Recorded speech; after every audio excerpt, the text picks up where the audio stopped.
Good morning. It's Wednesday morning, and today we read from Matthew 12:9 through 14. He left that place and entered their synagogue.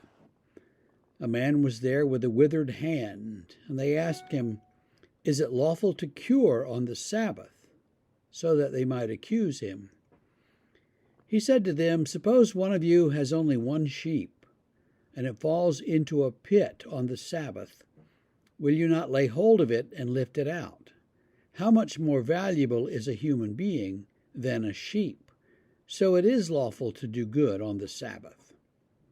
Then he said to the man, "Stretch out your hand." He stretched it out, and it was restored, as sound as the other. But the Pharisees went out and conspired against him, how to destroy him. So this is one of those occasions, and there are several, where they tempt Jesus to do something or they ask him about something on the Sabbath. The rules were kind of tight. If you did certain things on the Sabbath that were okay to do the rest of the week, but on the Sabbath you couldn't do them. And so they're asking Jesus, is it okay to cure this man's hand? It's withered, whatever that actually means. And so Jesus says, well, if you had a sheep and it fell in a hole, you'd pull it out. So it must be okay to do good on the Sabbath. This man is much more valuable than some sheep. And so, yes, it's good to do this, even if it's the Sabbath. Now the Pharisees, for their part, decide that it's time to destroy Jesus. It's time to get him, kill him. The Pharisees are that group of the Jewish leaders at the time who believe primarily in a strict interpretation of the law.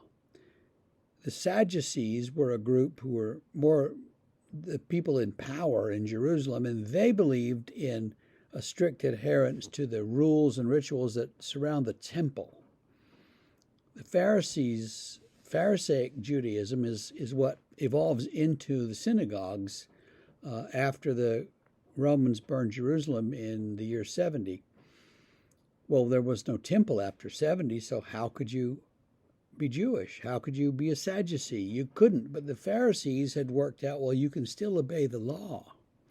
And they had hundreds of rules about how a person might obey the law or not.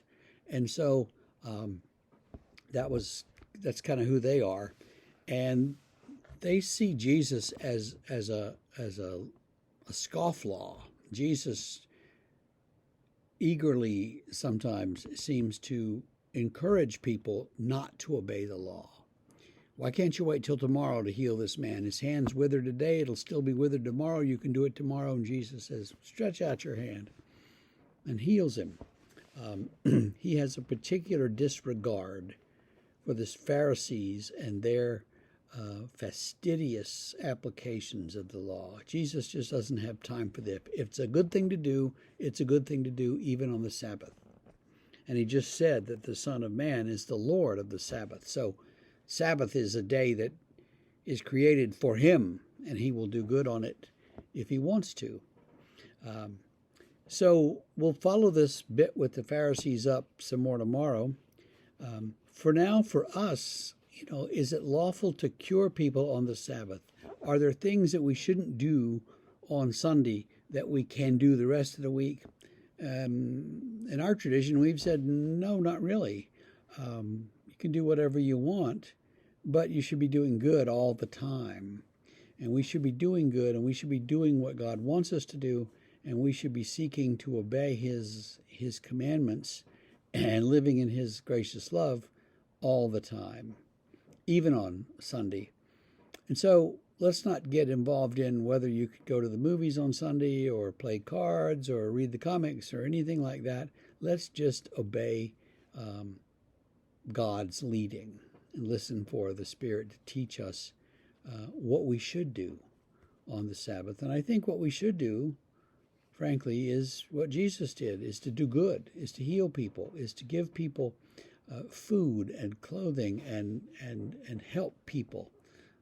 at all times. And so with that, we'll stop and we'll pick it up there at verse 14 again tomorrow.